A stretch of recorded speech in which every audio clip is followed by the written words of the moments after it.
The Karim family has been walking for 4 hours. Alhamdulillah. They are low on food and water, and they carry all their possessions on their shoulders. They're trying to flee the fighting in southern Lebanon, but without a car or money for a taxi, walking is their only option. We're just walking. We're walking until we find a safe place. So we're just going to keep walking until we reach Tibnin, and then God will be with us. The gathering point for villagers like Abed is the Tibnin hospital. Some aid convoys have gotten this far south, but for the hundreds of villagers stranded here looking for a lift north, there's only one aid organization here at the moment, the Islamic Health Committee, and it's run by the same group fighting Israel, Hezbollah. With no let-up in the fighting in southern Lebanon, a huge international aid effort is taking shape to help people like these fleeing the war. But one of the largest aid operations already underway in Lebanon comes from an unlikely source, Hezbollah.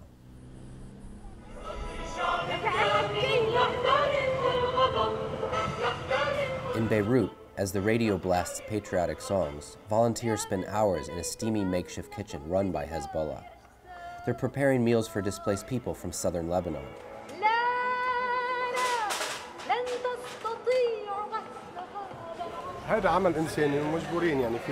There are people fighting in the south, and there are people here, civilians, who should support those fighters, the resistance, by doing humanitarian work. The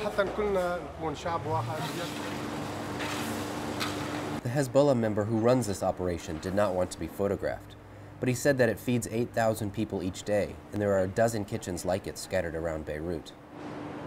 And that could be only the beginning of the Islamic group's aid effort. Hezbollah says it is providing aid for no less than 75% of displaced people, according to Amin Sheri, a member in Lebanon's parliament from Hezbollah's political wing.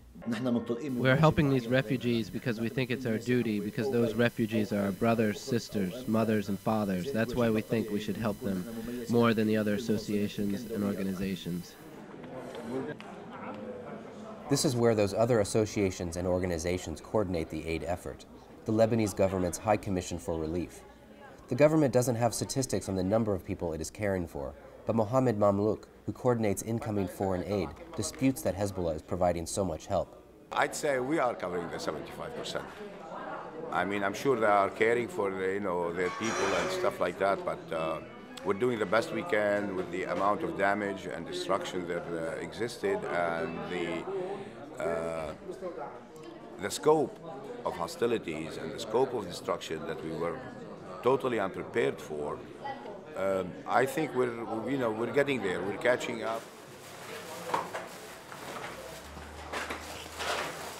Hezbollah, however, was prepared for this conflict because of its history and charity work. It was founded in the early 1980s as both a militia and a series of charities, largely in response to the central government's neglect towards the large Shiite Muslim minority in Lebanon. Over the years, Hezbollah has become a state within a state, fighting Israel, but also running everything from soup kitchens to large-scale construction projects. When the war began, displaced Shiites simply assumed Hezbollah would take care of them, rather than the central government. Hezbollah is the one who's providing us with everything we need. Even if they are tired, they stay up late just to see and check if we need anything, and they are providing us with everything we ask them. Although people here give Hezbollah all the credit, the group does not provide all the aid to the 450 displaced people who live temporarily at this private school. Hezbollah provides about 60% of food and medicine, with the government and private aid organizations providing the rest, according to Mohammed Mahmoud Zaraket, a math teacher who oversees aid at the school. I'm sure that if Hezbollah is not working on this problem, we may have many troubles. The persons may face many troubles. Okay? One of Hezbollah's columns of support is its capacity to provide public and social services to the population it serves. Judith Palmer-Herrick, an author and Hezbollah expert, thinks the Islamic group is doing a better job than the government at distributing aid. It is well schooled in how to do that over the years. They have been doing that since the time they were formed in the 80s. And so they are expert. They have very large networks. They have many volunteers, and these volunteers are led by professionals. So, and there are computerized agencies that have the long lists of the people they serve, and they keep very close details on the needs of the community wherever it is. So one imagines in time of great need, they simply expand. An Israeli jet flies over the destroyed southern suburbs of Beirut. Most people have left this area. Those who remain here must cope with Israeli airstrikes and no water or electricity. Residents say it's too dangerous for aid organizations to operate here, but Hezbollah has remained. This is their stronghold, and they control everything in Dahia, or the southern suburbs. In Dahia, we didn't see United Nations. The Red Cross provide some of the people, but outside Dahia.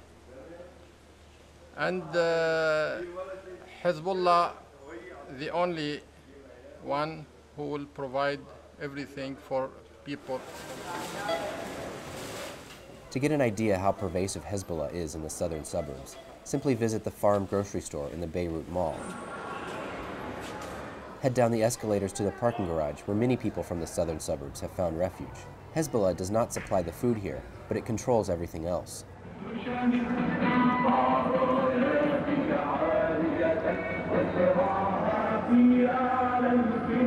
Responsibilities here are shared between two groups, Hezbollah and the local town council. But Hezbollah also controls the council after it swept local elections.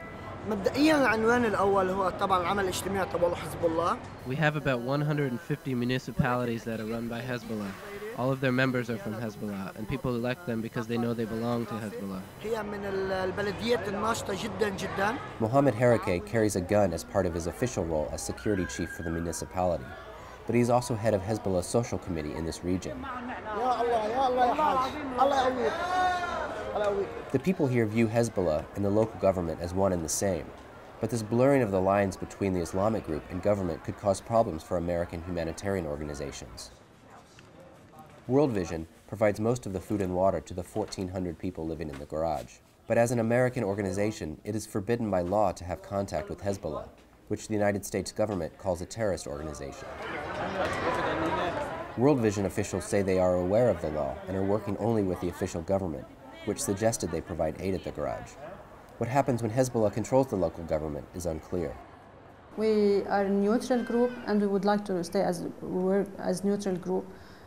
But this means that we have to work with all the governmental organization and the non-governmental organization.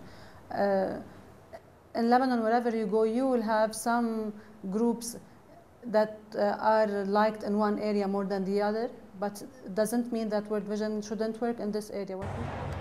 A sampling of the people living in the garage showed that most were unaware that World Vision was supplying food and water. Like most of the displaced people, they give all the credit to Hezbollah.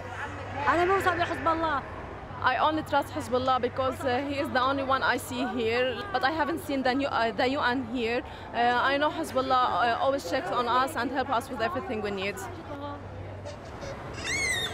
The Israeli government says that the Lebanese people should blame Hezbollah for starting this war and for being displaced from their homes. But in part because of Hezbollah's aid operation here, the opposite might be coming true. I think all the people here now support them because they are supporting them with everything they need. They don't let anyone to need. Don't let anyone need anything.